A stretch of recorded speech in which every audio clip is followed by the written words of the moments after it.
আজকের ভিডিওটিতে methods in জিওগ্রাফির unit 1 field data collection and কম্পাইলেশনের অন্তর্গত preparation of questionnaire and interview schedule অর্থাৎ প্রশ্নাবলী এবং সাক্ষাৎকার নির্ধারণের প্রস্তুতি সম্পর্কে আলোচনা করব। সবার প্রথমেতে কোশ্চেনারি অর্থাৎ প্রশ্নাবলী কী বা কাকে বলে সেটি জানব।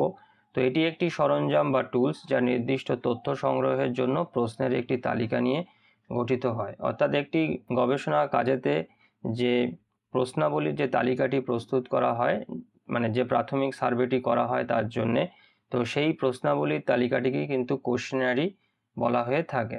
আর এটি একটি গবেষণার মূল অংশ যেখানে অংশগ্রহণকারীদের মতামত, অভিজ্ঞতা বা তথ্য সংগ্রহ করা হয়।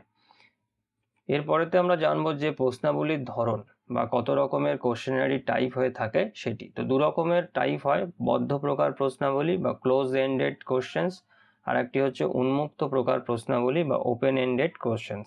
তো সবার প্রথমেতে বদ্ধ প্রকার প্রশ্নাবলী বা ক্লোজ এন্ডেড কোশ্চেন্স সম্পর্কে আলোচনা করব।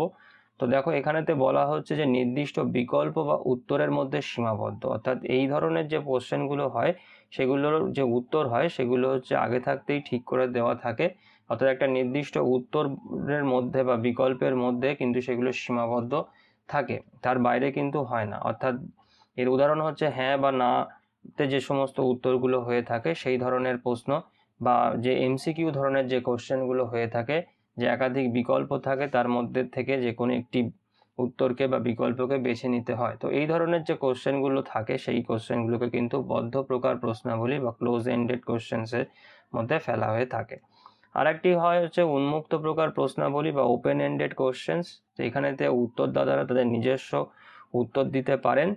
অর্থাৎ উত্তরদাতারা কি হয়, মানে উত্তরদাতারা তাদের নিজস্ব যে মতামত, যে প্রশ্নটি করা হয়েছে সেই প্রশ্নের উপরে তাদের নিজস্ব মতামত বা সিদ্ধান্তটি এই ধরনের প্রশ্নের উত্তর দেওয়ার মাধ্যমেতে কিন্তু তারা দিতে পারেন। যেমন ধরো, আপনার মতামত কি, মানে কোনো বিষয়ে উত্তরদাতা যদি মতামত জানতে চাওয়া হয়, বা কোনো সমস্যার সমাধানেতে আপনি কি করবেন বা কি বলতে চাইছেন, বা আপনার কি সাজেশন আছে, এই ধরনের যে সমস্ত কোশ্চেনগুলো হয়ে থাকে সেগুলোই উন্মুক্ত প্রকার প্রশ্নাবলীর মধ্যে পড়ে, যেগুলোর মাধ্যমেতে উত্তরদাতারা তাদের নিজস্বভাবে উত্তরটি দিয়ে থাকেন।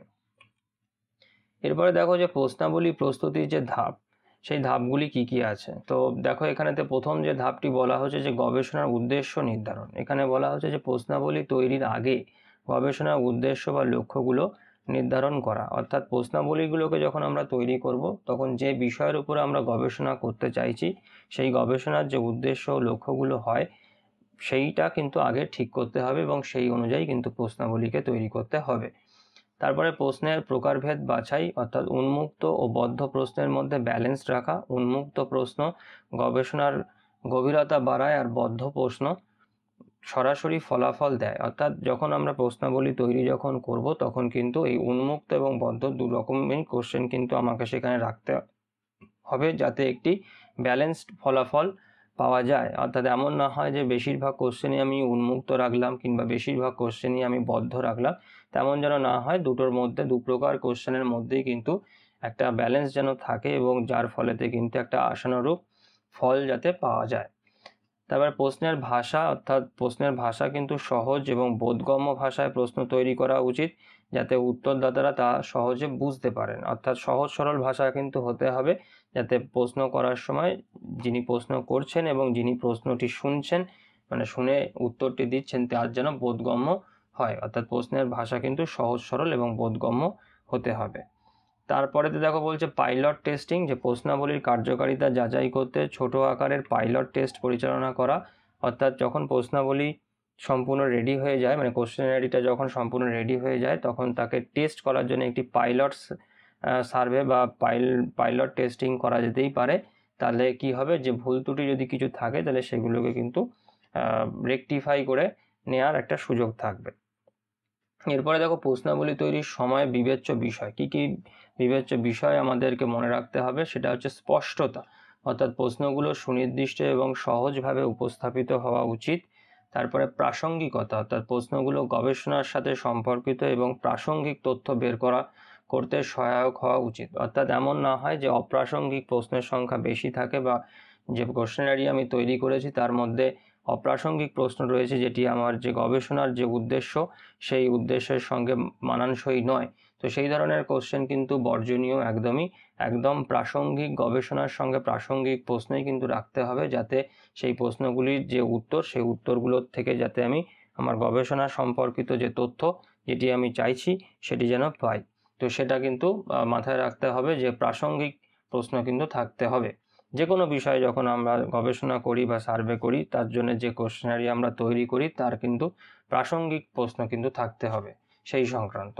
তারপরে অতিরিক্ত প্রশ্নকে অতিরিক্ত প্রশ্ন এড়ানো, অর্থাৎ প্রয়োজন ছাড়া অতিরিক্ত প্রশ্ন না রাখাই উচিত, যা উত্তরদাতাদেরকে বিরক্ত করতে পারে। অর্থাৎ একদম যেটুকুনি প্রশ্ন রাখা উচিত ঠিক ততটুকুনি রাখা দরকার, বেশি প্রশ্ন বা অতিরিক্ত প্রশ্ন না রাখাই কিন্তু ভালো। আর তথ্যের গোপনীয়তা, ব্যক্তিগত তথ্য সংগ্রহের ক্ষেত্রে গোপনীয়তার রক্ষা নিশ্চিত করা। অনেক সময় কি হয়, গবেষণার ক্ষেত্রে যখন প্রশ্নগুলো যখন করা হয়, যাকে প্রশ্ন করা হয় তার অনেক সময় কিছু ব্যক্তিগত মতামত থাকতে পারে, যেটি তিনি গোপন রাখার পরামর্শ দিয়ে থাকেন। তো সেক্ষেত্রে কিন্তু ব্যক্তিগত তথ্য যখন সংগ্রহ করা হবে কোনো সার্ভের মাধ্যমে, তখন কিন্তু সেটাকে গোপন রাখার কিন্তু ব্যবস্থা কিন্তু করতে হবে। তো এটা গেল প্রশ্নাবলী তৈরির সময় যে সমস্ত বিষয়গুলোকে আমাকে মাথায় রাখতে হবে, বিবেচ্য বিষয় সেগুলো। এরপরে তো দেখো আমি এখানেতে একটা ডেমো প্রশ্নাবলী কোশ্চেনারি এখানেতে দিয়েছি, যেটির মাধ্যমে তো আমরা একটু বুঝে নেব যে কিভাবে এই কোশ্চেনারি তৈরি করা হয়। তো এখানে দেখো climate change and it's impact on coastal communities, অর্থাৎ যে আমাদের যে আবহাওয়ার যে পরিবর্তন হচ্ছে যে জলবায়ুর যে পরিবর্তন হচ্ছে, সেই জলবায়ুর পরিবর্তন আমাদের যে উপকূলীয় যে জনবসতি রয়েছে, যে কমিউনিটিস রয়েছে, তাদের উপরে কী প্রভাব ফেলছে সেই সংক্রান্ত একটি গবেষণার যে কোশ্চেনারি, কী ধরনের কোশ্চেনারি তৈরি করা যেতে পারে সেটি এখানেতে আমি দিয়েছি। তো দেখো এখানেতে কতগুলো সেকশানেতে ভেঙে কোশ্চেনগুলোকে দিয়েছি। প্রথমে দেখো সেকশন 1-এতে রয়েছে ডেমোগ্রাফিক ইনফরমেশন। তো ডেমোগ্রাফিক ইনফরমেশনের ক্ষেত্রে দেখো আমি এখানেতে যে কোশ্চেনগুলোকে দিয়েছি, দেখো যে হোয়াট ইজ ইউর এজ। তো যাকে প্রশ্ন করা হচ্ছে তার বয়স কত সেটি জিজ্ঞাসা করা যেতে পারে প্রথমেতে। তারপরে তার জেন্ডার, যে হোয়াট ইজ ইউর জেন্ডার সেটিও জিজ্ঞেস করা যেতে পারে, বা তারপরেতে হোয়াট ইজ ইউর অকুপেশন, তার পেশা কী সেটি জানতে চাওয়া যেতে পারে। এবং তার সঙ্গে সঙ্গে how long have you been living in this coastal community. তো এই যে কোস্টাল এলাকাতে, যে কোস্টাল কমিউনিটিতে তিনি কতদিন ধরে আছেন সেটিও জানতে চাওয়া যেতে পারে। তো what is the highest level of education you have completed, তো তার যে এডুকেশনাল কোয়ালিফিকেশান সেটিও জানতে চাওয়া যেতে পারে। তো এরকমভাবে একটা সেকশন প্রথমে বানিয়ে নেওয়া যেতে পারে, যেখানেতে হচ্ছে যাকে প্রশ্নগুলো করা হবে তার যে পার্সোনাল বা ডেমোগ্রাফিক যে সমস্ত ইনফরমেশনগুলো সেগুলো জানতে চাওয়া হয়। তো এখানেতে নামটা দিইনি আমি, তো নাম যদি মনে হয় যে দেওয়া উচিত তাহলে নাম দিতে পারো, কোনো অসুবিধা কিছু নেই। যে প্রথমেতেই যাকে কোশ্চেন করা হচ্ছে তো সেক্ষেত্রে তার নামটা জানতে চাওয়া হতে পারে। আমি এই কারণে দিইনি, অনেক ক্ষেত্রে দেখা যায় যে নাম অনেকে গোপন রাখতে চায় অনেক রকম মতামত দেওয়ার ক্ষেত্রে, তো সেই জন্য নামটা বুঝে দেওয়া যেতে পারে আবার নাও যেতে পারে। তো সেইভাবে এটাকে সাজিয়ে নিতে হবে। তারপর দেখো যে সেকশন 2 যেটা আছে, সেকশন 2তে দেখো অ্যাওয়ারনেস অফ ক্লাইমেট চেঞ্জ, এই যে জলবায়ু পরিবর্তন যে হচ্ছে সেই সম্পর্কে যিনি উত্তর দিচ্ছেন, উত্তরদাতা কতটা ওয়াকিবহল সেই সম্পর্কে কিছু কোশ্চেন এখানেতে রাখা যেতে পারে। যেরকম ধরো how aware are you of climate change and its potential impacts. তো ক্লাইমেট চেঞ্জের সম্পর্কে তিনি কতটা ওয়াকিবহল এবং তার যে পোটেনশিয়াল যে ইম্প্যাক্ট রয়েছে সেটি সম্পর্কে তিনি কতটা জানেন। তো এখানেতে মাল্টিপল চয়েস কোশ্চেন রাখা হয়েছে। তো দেখো এইগুলো কিন্তু open ended question, close ended question, অর্থাৎ এখানেতে আগে থাকতেই কিন্তু অপশানগুলোকে দিয়ে দেওয়া রয়েছে এবং যার মধ্যে থেকে কিন্তু একটি অপশানকে কিন্তু বেছে নেওয়া যেতে পারে, উত্তরদাতা বেছে নেবেন। তো এরকম, তো এখানে দেখো এটা হলো এই সেকশন 2তে অ্যাওয়ারনেস অফ ক্লাইমেট চেঞ্জ। এখানে আরও কতগুলো কোশ্চেন আছে। তো দেখো এখানে বলছে where do you get most of your information about climate change. তো তো এখানে থেকে এটা জানতে চাওয়া হয়েছে যে এই যে ক্লাইমেট চেঞ্জ সম্পর্কে যে ইনফরমেশানগুলো তিনি কোথা থেকে সব থেকে বেশি পেয়ে থাকেন। তো এখানেতে বিভিন্ন অপশান দেওয়া রয়েছে, দেখো যে TV, radio, news paper, internet, community meeting, government source ইত্যাদি বিভিন্ন রকম আছে। এবং দেখো এখানেতে সবার শেষেতে দেখো একটা আদার্স রয়েছে, অর্থাৎ এই সমস্ত অপশানের মধ্যে কিছু না হয় তাহলে যদি অন্য কোনো সোর্স থাকে তাহলে সেটিও কিন্তু স্পেসিফাই করে দেওয়ার জন্য কিন্তু জায়গা দিতে হবে। তো এটাও কিন্তু খেয়াল রাখতে হবে। তো তো এরকমভাবে হচ্ছে দেখো সাজানোর পরেতে দেখো সেকশন 3-তে এখানে রয়েছে দেখো যে impact of climate change on coastal community. Coastal কমিউনিটির ওপরেতে যে ক্লাইমেট চেঞ্জ, যে জলবায়ু পরিবর্তনের যে প্রভাব সেই সংক্রান্ত অর্থাৎ গবেষণার যে মূল যে প্রশ্নগুলো সেটি কিন্তু এখানেতে দেওয়া হয়েছে এই সেকশনটাতে। In your opinion has climate change affected your community. তো আপনার মতামত জানা হচ্ছে যে ক্লাইমেট চেঞ্জ আপনার কমিউনিটিকে কতটা এফেক্ট করেছে বা এফেক্ট করেছে কিনা। তো দেখো এখানে ইয়েস এবং নোতে দেওয়া রয়েছে, তো এখান থেকে যে কোনো একটি অপশান তিনি বেছে নেবেন। তো এরকমভাবে কিন্তু পরপর কোশ্চেনগুলোকে সাজাতে হবে। দেখো এখানেতে একটা প্রশ্ন রয়েছে, দেখো যদি সে ইয়েস দেয়, মানে এই আগের কোশ্চেনটাতে যদি সে ইয়েস বলে, তাহলে দেখো বলছে if yes which of the following impacts have you noticed in your community due to climate change। যদি হ্যাঁ হয় তাহলে কি ধরনের ইম্প্যাক্ট পড়েছে সেটিও কিন্তু তারপরের কোশ্চেনেতে কিন্তু জানতে চাওয়া হবে, এবং সেখানেতেও কতগুলো অপশান কিন্তু দিয়ে দেওয়া হবে যেখান থেকে তিনি বেছে নেবেন। এবং যদি সেই অপশানের মধ্যে থেকে না হয় তাহলে কিন্তু আদার্স বলে একটা থাকবে অপশান, যেখানেতে তিনি স্পেসিফাই করে লিখে দেবেন। ঠিক আছে, তো এইরকমভাবে কিন্তু ব্যাপারটাকে সাজাতে হবে। তারপর দেখো সেকশন 4 আছে যে অ্যাডাপ্টেশন অ্যান্ড কোপিং স্ট্র্যাটেজিস। তো এখানেতে কতগুলো এই সেকশানেতে দেখো কিছু প্রশ্ন যেটা রাখা হয়েছে, যেরকম দেখো has your community or local government taken any steps to address climate change. তো এই যে সেকশনটা যেটা রয়েছে এখানেতে যে ক্লাইমেট চেঞ্জ সম্পর্কিত যে সমস্ত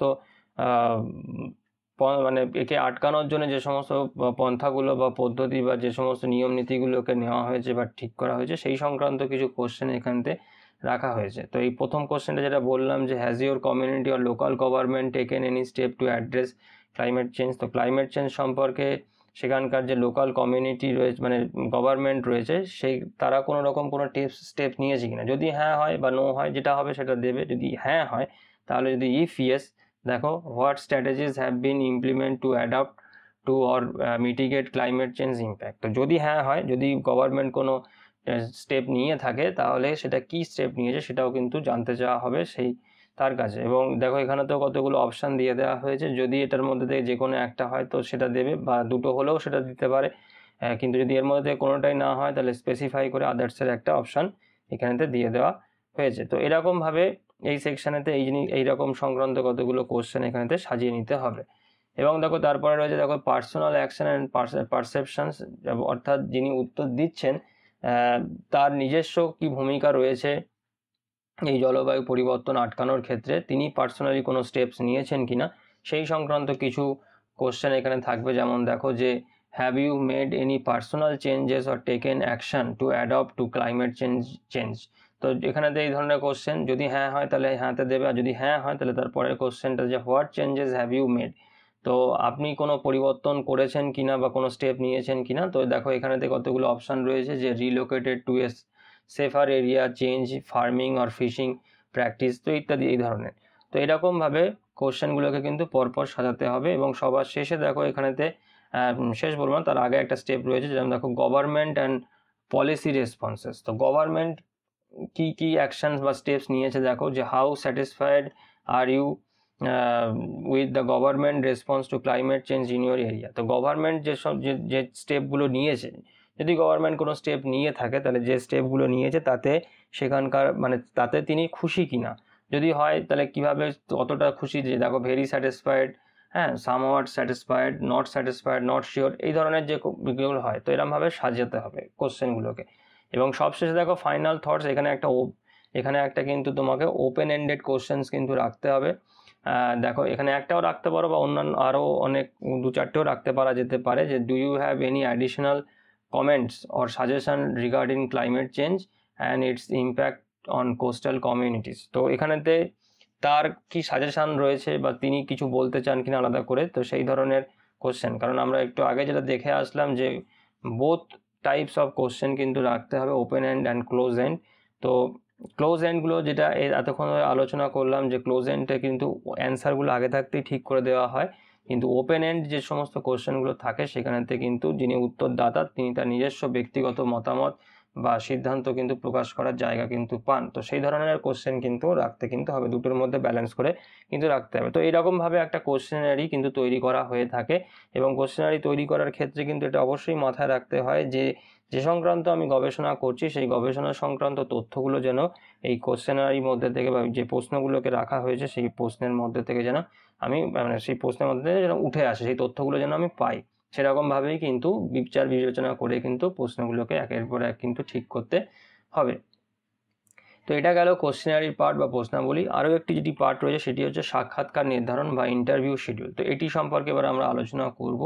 তো এটি একটি সরঞ্জাম বা টুলস বলতে পারো, যা সাধারণত মুখোমুখি সাক্ষাৎকারে ব্যবহৃত হয়, যেখানে গবেষক পূর্ব নির্ধারিত প্রশ্নগুলির মাধ্যমে তথ্য সংগ্রহ করে। তো সাক্ষাৎকারের ক্ষেত্রেও কিন্তু আমাদের একটি কোশ্চেনারি আগে থাকতে ঠিক করতে হয় যে যার সাক্ষাৎকার আমি নিচ্ছি তাকে কি কি প্রশ্ন করা হবে। তো সাক্ষাৎকার, যেটাকে আমরা ইন্টারভিউ বলি, তো ইন্টারভিউ আমরা দেখেছি আমরা বিভিন্ন জায়গাতে, বা সেই ইন্টারভিউ বা তোমাদের মধ্যে হয়তো অনেকেও হয়তো ইন্টারভিউ দেওয়ার অভিজ্ঞতাও তোমাদের আছে। চাকরির ক্ষেত্রেও আমরা বিভিন্ন সময়তে ইন্টারভিউ দিয়ে থাকি। তো এরকম তো ইন্টারভিউর ক্ষেত্রে কিন্তু যিনি ইন্টারভিউ নিচ্ছেন তিনি কিন্তু আগে থাকতে প্রিপেয়ার থাকেন যে যাকে ইন্টারভিউ করা হচ্ছে, যিনি উত্তর দেবেন তাকে কি কি প্রশ্ন করা হবে। তো ইন্টারভিউ আর কিছুই নয়, একটি মুখোমুখি সাক্ষাৎকার বা মুখোমুখি একটি কথোপকথন কথাবার্তা বলতে পারো, যেটা পূর্ব নির্ধারিত কতগুলি প্রশ্নের মাধ্যমেতে করা হয়ে থাকে। তো এরপরেতে আমরা জানবো যে এই যে সাক্ষাৎকার নির্ধারণ বা যে ইন্টারভিউ শিডিউল, এটি কিরমভাবে করা হয়।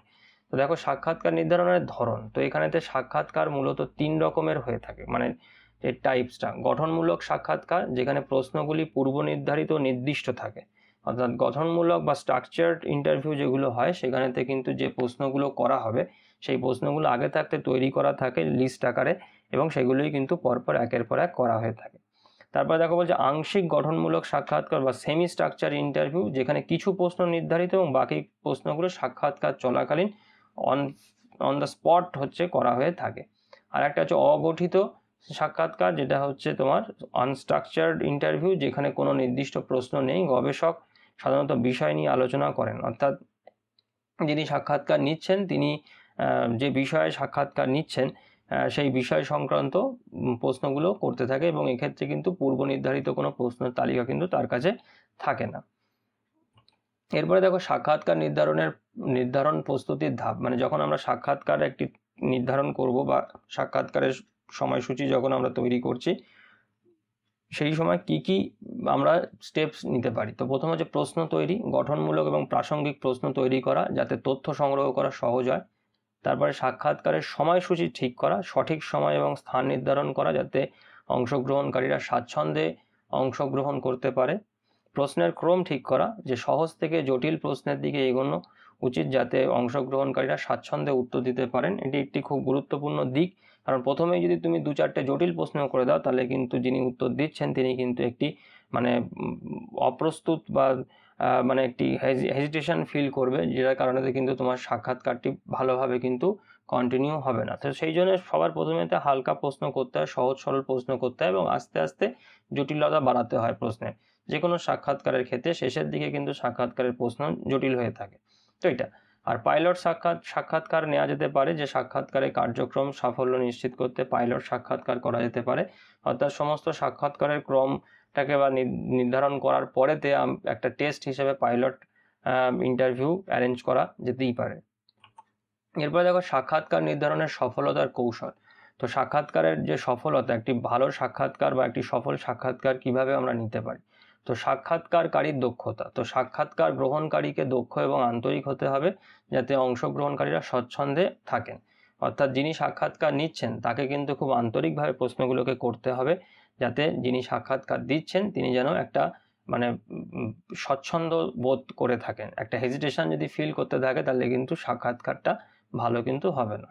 তো সাক্ষাৎকারের পরিবেশ, একটা নিরিবিলি এবং ব্যক্তিগত পরিবেশ তৈরি করতে হবে যাতে অংশগ্রহণকারীরা মুক্তভাবে মতামত প্রকাশ করতে পারেন। এটিও কিন্তু খুব গুরুত্বপূর্ণ একটি সফল সাক্ষাৎকারের ক্ষেত্রে, যে পরিবেশটা, অ্যাটমসফিয়ারটা কীরকম রয়েছে। লক্ষ্য ধরে রাখা, গবেষণার মূল লক্ষ্য এবং প্রশ্নের ফোকাস ধরে রাখা, অর্থাৎ সাক্ষাৎকার যখন চলছে তখন কিন্তু যে প্রশ্নগুলোকে আমি তৈরি করেছি আগে থাকতে সেই প্রশ্ন অনুযায়ী কিন্তু সাক্ষাৎকারটাকে এগিয়ে নিয়ে যাওয়া, এবং যেটা যদি কিছু প্রশ্ন এমন থাকে যেগুলো হচ্ছে তোমার আগে থাকতে তৈরি করা হয়নি, যেটা সাক্ষাৎকারের যখন নেওয়া হচ্ছে সেই সময়তেই যিনি সাক্ষাৎকার নিচ্ছেন তিনি করছেন। তো যেভাবেই হোক না কেন সাক্ষাৎকারের কিন্তু মূল লক্ষ্যটা কিন্তু যে বিষয়ে সাক্ষাৎকারটা নেওয়া হচ্ছে সেটি যেন ঠিক থাকে, ফোকাসটা যেন সঠিক জায়গায় কিন্তু থাকে, প্রশ্নের ফোকাসটা কিন্তু সঠিক জায়গায় থাকে।